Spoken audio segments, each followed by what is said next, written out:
Hi, welcome back.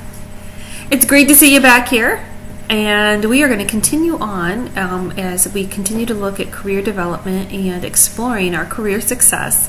And in this segment, what we're going to be focusing on is the tools that we put together that we're going to be using then to market ourselves. So how are we going to evidence that we have the skills that employer wants? How are we going to put a package together that we can use to sell ourselves? So we're going to be talking about marketing ourselves and selling ourselves in this segment. And when we do that, we put together a portfolio for ourselves. Now, depending on your occupation, that portfolio may have different things in it. Also depends on your experience level, how many things may be in your portfolio. So the more experienced you are, you may have more certificates and more trainings and more different accomplishments that you're going to note. And if you're starting new into the field, you might not have as much. But we want to talk about what are the most important things to make sure they're there. And the three most important things you really want to make sure that you not only have, but that you have down well, that they're a good quality product, are going to be your resume, your cover letter, and your thank you letter. And the good news is, in this course, we're going to be going over several of those, and you'll actually be working on those in an assignment to make sure that you have a good quality resume and a good quality cover letter to move forward with. Other things that you might find in your portfolio to market yourselves might be letters of reference, networking pages, online profiles, or other industry requirements, so credentialing, certifications, things like that. One of the things you want to think about when you talk about marketing yourself is you almost want to think of yourself as a brand. If you look at different brands of any particular product, what stands out about that brand? What's great about that brand? Why would I pick that brand over another brand? So when you're putting your resume out there, you don't want it to look like everybody else's resume. How am I going to make mine stand out? And what are the qualities that I want you to see in my resume that really resonate, that you know this has got this quality that you're going to want, and that's why you want to pick me above the other candidates who have similar resumes. So that's really important. This is how you're going to get yourself noticed.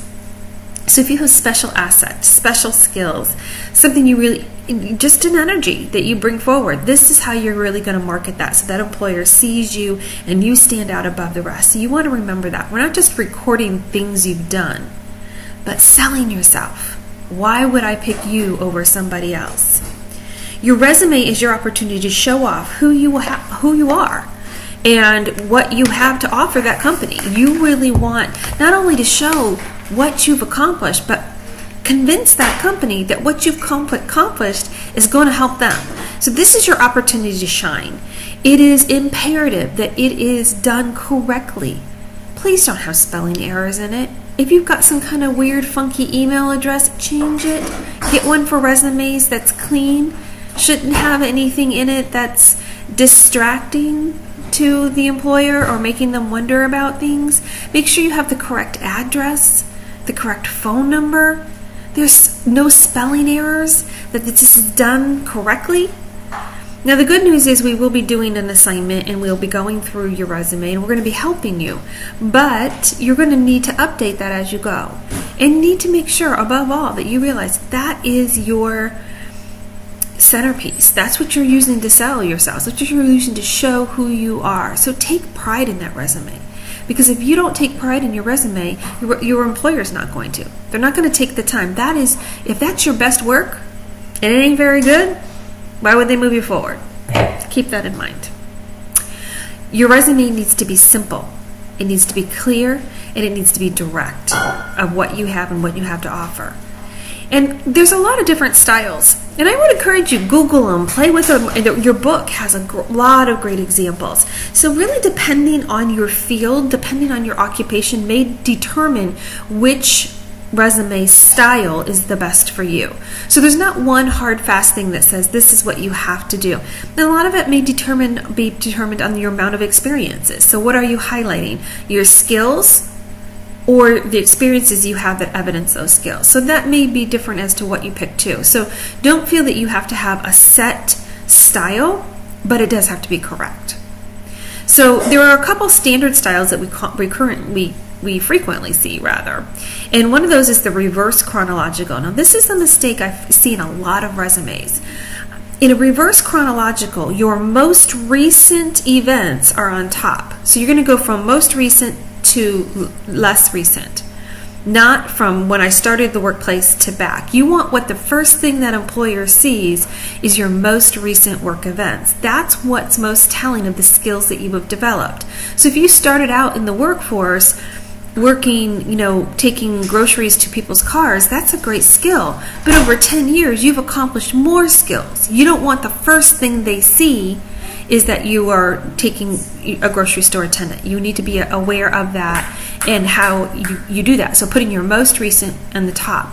Not only is that going to be true for your jobs, but it's going to be true for your education, and it's going to be true for your experiences in certifications and all those things. So whatever you've done, you want to put the most recent on top in every section.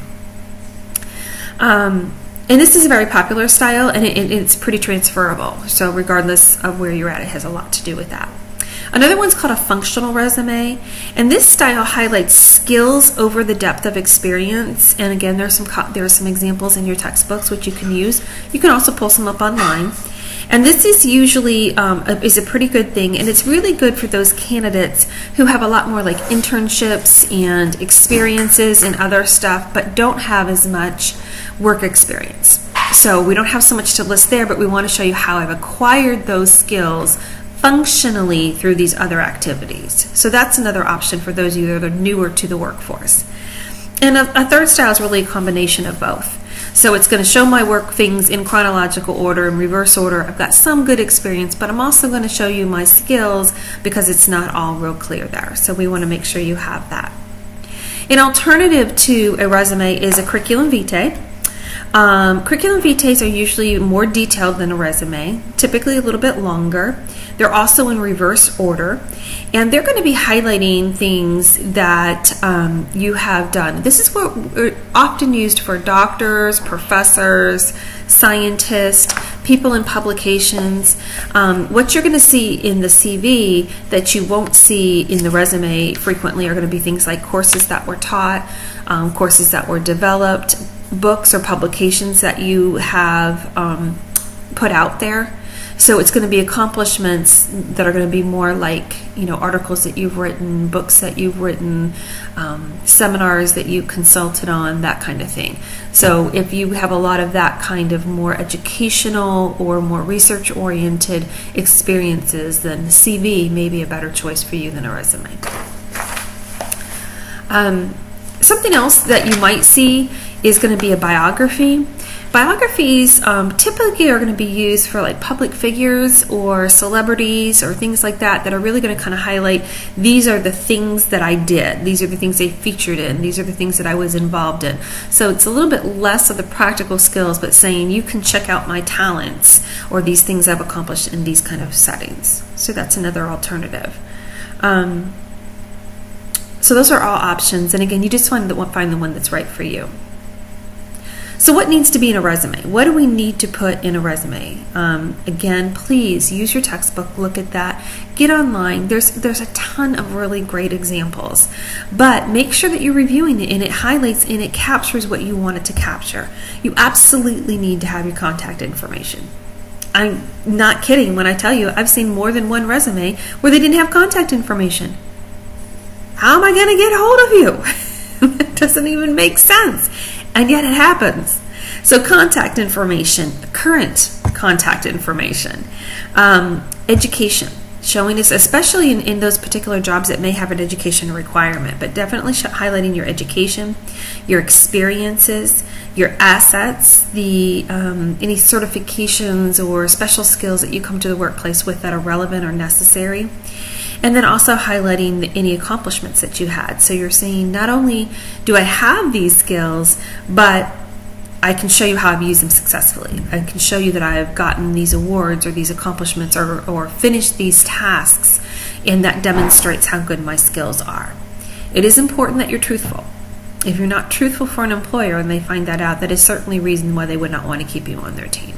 So We want to talk about ourselves. We want to brag about ourselves. We want to highlight ourselves in a complimentary way. We do want to remain truthful. A question that comes up a lot is, how long should my resume be? I've always heard it can only be 1 page. Well, maybe is going to be the answer. You want to think about the 30-second rule. When an employer advertises a job, they may have 60, 70, 100 responses. So you definitely want your resume to stand out, and you don't want it to be 5 or 6 pages so that they have to dig through that to find out the really good stuff that you have to offer. You want right in front of them on the top page, or the only page sometimes, what are those skills that you have that make you the best candidate for that job? Why would they want to pick you? So you want to make sure that's highlighted really well. And for many of you that are newer to the field or newer to your career area, it may be 1 page, maybe 1.5 pages. You're going to have a lot of preliminary experiences that you may not need to put on that resume right away. Some of those entry-level jobs, like when you were in high school and just getting into the workforce, things like that. But once you start getting those professional skills, you want to make sure that they're highlighted. So a lot of you will only have a 1-page resume, and that's good. Make sure that if you can condense into that and make it stick, that's a good thing. But for those of you that are returning to the workplace, or maybe changing fields or second careers, or who've accomplished a lot over the years, you don't want to forfeit that. So don't think if you've got a 20-year experiences or 30 years experiences, or you're at a higher level, a supervisor level, or a director level or something like that, that your resume needs to be 1 page. Not only does it not need to be 1 page, but an employer, the potential employer, doesn't expect it to be 1 page. They may expect it to be 1 page for an entry level. But when they're looking at that higher ordered in person, they know that resume is going to be a little bit longer, because it's going to have to really show everything that you've done, because they want somebody who's done all that stuff. So don't let that intimidate you, but do be mindful of what you're doing and what you're putting in there, and are you putting everything you need in there. So if you're already at a supervisor or director level, you don't need to talk about that job you had when you were 16. You might talk about it in the interview if it's relevant, but you've already shown through accomplishment that you have those skills. So you do want to be mindful of that. And remember, not only are we going to help you in this course, but when this course ends, we still have career services at the college, and we're willing to help you and look at your resume to make sure it's the right marketing tool for you. So keep that in mind. Your resume needs to be very clear. It needs to be easy to read. No funky fonts, no funny stuff, no jargon.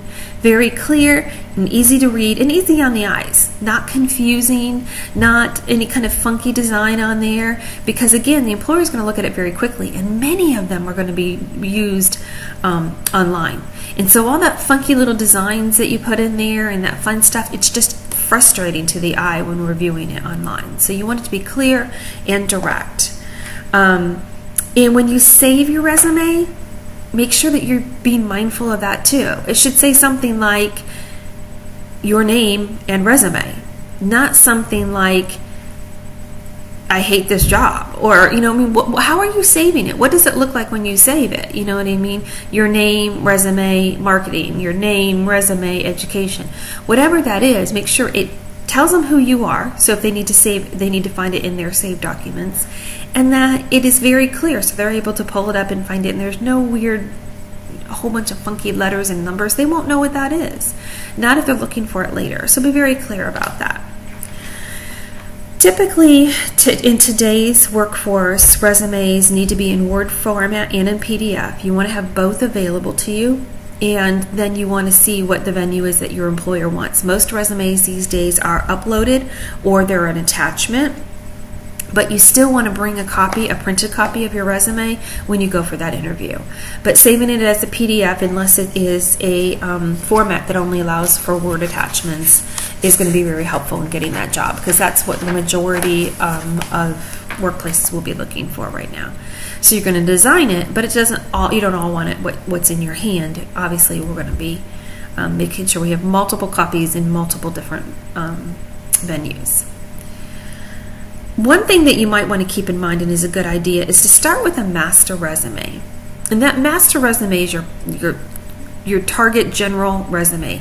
And that highlights everything that you've done and really accents the skills and the assets that you bring forward to the workplace. However, as you start discovering different jobs, you might say, I'd be really interested in this job or that job. So from that master resume, you may alter your resume a little bit for a job that is field-based versus one that's office-based, or a job that consists of something that another job doesn't consist of. And so as you do that, feel free to take that master resume and really kind of manipulate it or highlight certain things in it that are going to be necessary for that employer, and then just save that the same way. Also, maybe date it or keep a way to make it organized in your file so that you can know what you're sending to each person. So that can be really helpful. But it is not unusual for somebody to have maybe 2 or 3 different resumes or variations of their resume with the same stuff highlighted in a different way, marketing to a specific type of job. So keep that in mind, but also be keeping in mind that all of them are good quality, clear, and direct. And once you've finished your resume, it's really important for you to stop and review it. Read your own resume. Would you hire you? If you got that cold and you were in a hiring position, would you hire you? And if the answer is no, you need to fix it. You need to highlight it in a better way. You need to show off in a better way. Or you need to develop those skills so that we can add those to the resume that will help you to get that job. Find a trusted friend. Find a peer or somebody in the field that you trust and that you feel would be a good asset to you, and say, would you mind looking at my resume and seeing what's going on here? And maybe I'm trying to design it. I want to be the most marketable. I want to help the best way I can. Just happened to me last week. Somebody cold called me basically and said they were new to the field, coming from out of state. Would I mind reviewing their resume and taking a look, and they wanted to work in a field that I have experience in? And I said, sure. And on their resume, they had failed to change their address. And they had been living here for a year, and I still had an out-of-state address. And so an employer who's looking for somebody who can start right away, they could have been bypassed easily, very quickly. And they just didn't even think about that little thing. So read it, review it, have somebody else read and review it, and make sure that you would want to hire you. I hope those tips are helpful. See you soon.